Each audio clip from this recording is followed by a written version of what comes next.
Hey everyone, my name is Mike, and today I want to take you into the field and go over how to use the Nikon Z7ii for focus stacking. Then we're going to come right back here and we're going to blend them in Lightroom and Photoshop. Ever since Nikon came out with the D850, they've added a feature that is really nice to have for landscape photography.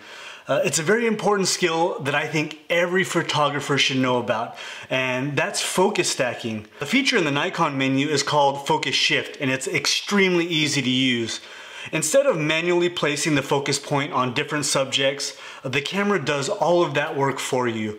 So let's head out in the field and go over how to set up the menu, and we're going to talk about the best settings to get the most out of this feature.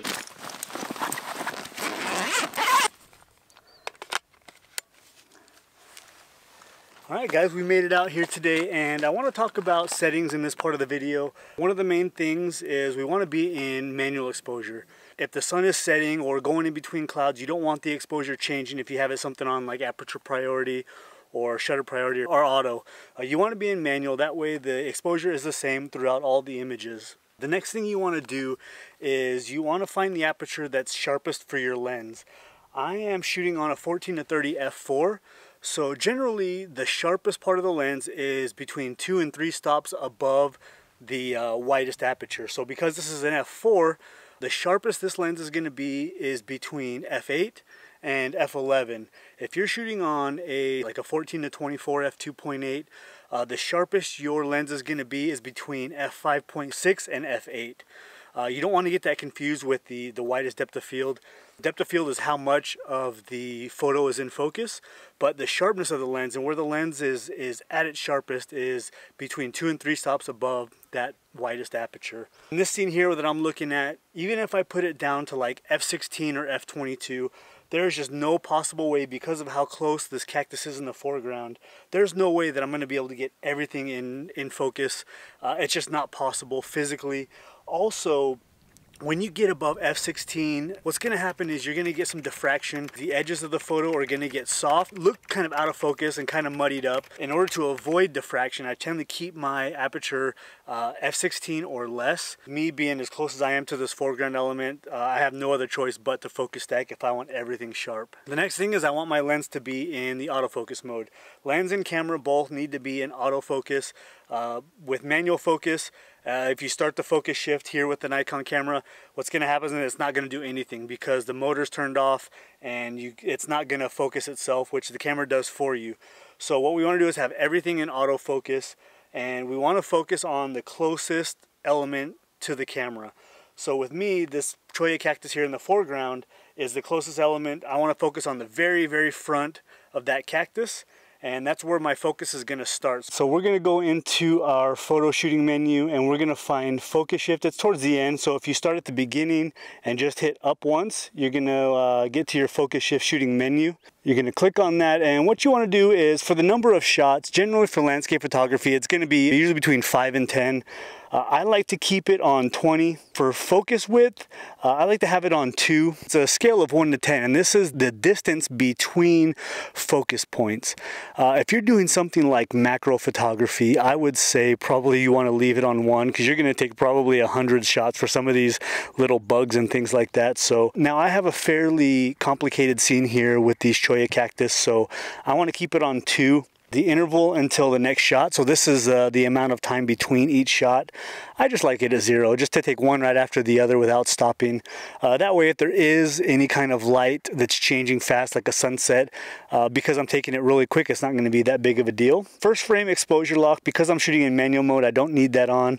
Silent photography is good. It's just using the electronic shutter. And one of the other options, which is really nice, is you can choose to put it in a separate folder. So when you take this photo and you import it into your computer, it'll actually have a separate folder, a subfolder, that will have just these focus stack images in there. Alright, so what I'm going to do now is I'm going to take the shot, so I'm going to make sure that I am focused on that very first part of the cholla cactus there. So I'm going to zoom in and I'm just going to autofocus on that, and then I'm going to back out, go back into my menu, focus shift shooting, and then I'm going to come up here to where the start is highlighted. I'm just going to hit OK, or I can use the touchscreen also, and it's just going to do all the work for me. So what happened right now is I took my photos.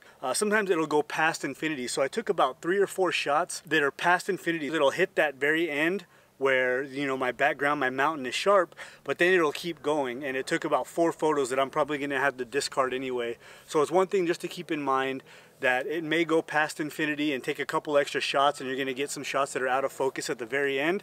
That's okay. You just got to go ahead and toss them. But I double checked on the back of the camera, which is something you always have to do.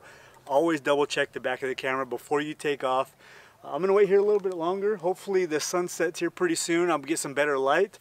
I'm going to take the same exact photo again, and then we're going to head back to the computer and we're going to put these together. Alright guys, now let's jump on the computer here, and I want to go over a couple of things that I talked about in the field already. If you look down here at my strip, my Z7ii recorded 9 different photos. 6 through 9 are past the infinity. So if I look at this number 5 here, you can see here that it is pin sharp on the mountain in the background, which is what I want. But when you go to the 6th photo, you start to see now that it's getting a little soft here. And by the time it goes to the 9th photo of the set, you can see here it's completely out of focus. 6, 7, 8, and 9 are all gonna be discarded. And let's concentrate on just these 5. So all I needed was 5 different photos for this focus stack. And so what you do is you take the very first one you're gonna work with and you edit that one. So this is what I've done. You can see a before and after. I don't want to get too crazy into how I edit photos. Once I'm done with that, make sure that that very first photo that I selected and edited, make sure that it's selected. And then I want to hold shift and click on this very last photo so that everything is highlighted. And then come over here to sync, making sure that everything is checked, because I want to copy exactly what I did to the first photo to all the other photos. So you can just simply hit check all down here at the bottom and then hit synchronize. All right, so now that we're done with that, all the edits look the same. I've made all the same adjustments. What I want to do is make sure that everything is still selected, and then I'm going to right click, edit in, open as layers in Photoshop.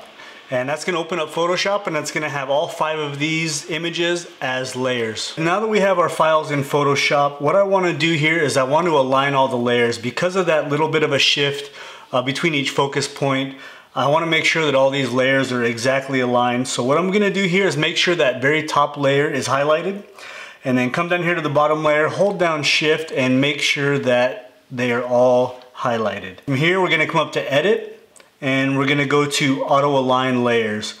We want to make sure auto is checked, and then also under lens correction we want to make sure we have vignette removal and geometric distortion. And then we're just going to hit OK, let Photoshop do its thing. So now that Photoshop has aligned them, I want to come back up here while all of these layers are still highlighted, come back up here to edit, and then I want to go to auto blend layers. Again, I want to be down here where it says stack images, seamless tones and colors, and content aware fill the transparent areas, which you can see on the top and the bottom here. And then I just want to hit OK. Now this is what I talked about earlier by shooting a little bit wider. I want to crop it in from the edges, because a lot of times the edges will get a little soft, and then I want to hit OK. So from here, obviously I would just continue my editing process, and I want to show you guys a second photo that I took with a horizontal orientation. And if you guys are interested in my other video on why I switched from the D850 to the Z7ii, I will link that right here. And thank you guys as always for watching. I really appreciate it, and I'll see you in the next one. Bye.